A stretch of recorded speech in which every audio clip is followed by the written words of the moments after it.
नमस्कार, मैं दिव्या श्रीवास्तव। आप देख रहे हैं सुनो टाइम्स।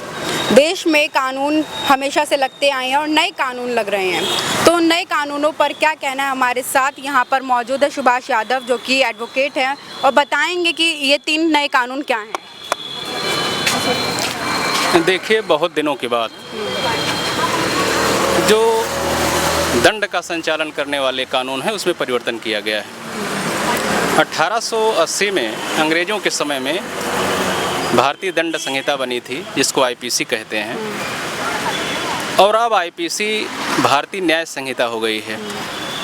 ऐसे ही 1860 में इंडियन एविडेंस एक्ट था, भारतीय साक्ष्य अधिनियम, जिसको वही नाम दिया गया है, लेकिन अब भारतीय साक्ष्य अधिनियम 2023 हो गया है।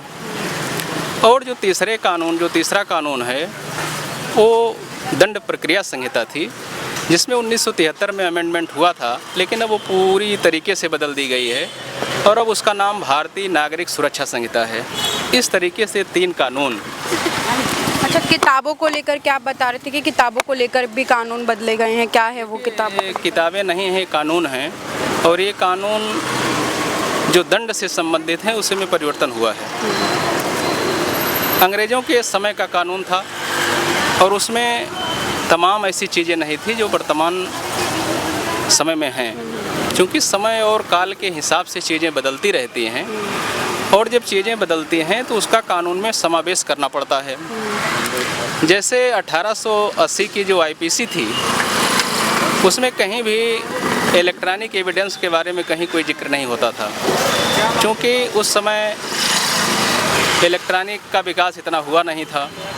तो वर्तमान समय में इलेक्ट्रॉनिक एविडेंस बहुत ही ज़्यादा हो चुके हैं, तमाम तरह की डिवाइसें हैं और उनके आधार पे मुकदमे पंजीकृत होते हैं, तमाम चीज़ें होती हैं। तो जो नया कानून बना है उसमें इलेक्ट्रॉनिक एविडेंस को बड़ा ही महत्वपूर्ण स्थान दिया गया है। मेरे हिसाब से कानून कुल मिलाकर के समय और जो काल है उस हिसाब से ठीक है, लेकिन कुछ मायने में कुछ अपराधों के लिए दंड का प्रावधान बहुत ज़्यादा कर दिया गया है। अच्छा, बहुत ज़्यादा कर दिया गया है, उस पर भी विचार करने की ज़रूरत है, क्योंकि जब कानून बहुत ज़्यादा कठोर कर दिया जाता है और इन्वेस्टिगेटिंग एजेंसियां सही तरीके से कार्य नहीं करती हैं, तो तमाम व्यक्तियों को जो है फर्जी मुकदमे में इन्वॉल्व किया जाता है।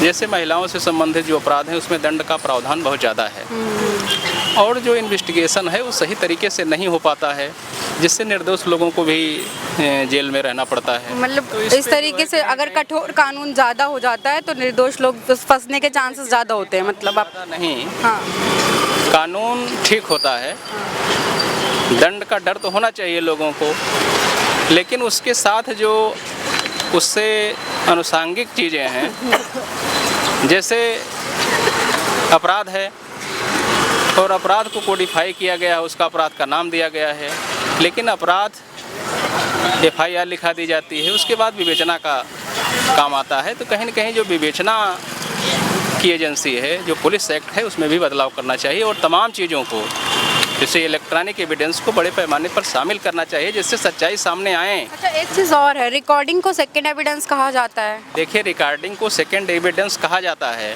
लेकिन अब जो नया कानून है उसमें रिकॉर्डिंग भी एविडेंस के रूप में मानी जाएगी। रिकॉर्डिंग मतलब अब एविडेंस के रूप में माने जाएंगे। अच्छा, एक सवाल और, अगर हम बात करें एविडेंस को लेकर के, स्क्रीनशॉट्स, व्हाट्सएप चैट्स के स्क्रीनशॉट्स हो गए, रिकॉर्डिंग हो गई, तो ये किस तरीके से, क्योंकि सेकेंडरी कानून इनको भी कहा जाता है कि चैट्स हो गए और ये रिकॉर्डिंग्स होगी, सेकेंडरी कानून में आता है। देखिए, सेकेंडरी कानून नहीं होता है, सेकेंडरी एविडेंस होता है। जो आदमी एविडेंस देते हैं, हाँ, सेकेंडरी एविडेंस वो प्राइमरी एविडेंस कहा जाता है। बाकी चीज़ें सेकेंडरी होती हैं। सेकेंडरी इसलिए होती हैं कि वो होती हैं और उसको, जैसे आपने रिकॉर्डिंग कर लिया, अब उस रिकॉर्डिंग को आपने एविडेंस के रूप में रख दिया, लेकिन अब कौन रखा उसका भी एविडेंस होता है, वो व्यक्ति का भी एविडेंस होता है, उसकी सर्टिफिकेट भी जारी होती है, इसलिए उसको सेकेंडरी कहा जाता है। तो 3 कानूनों को लेकर के हमने बातचीत करी।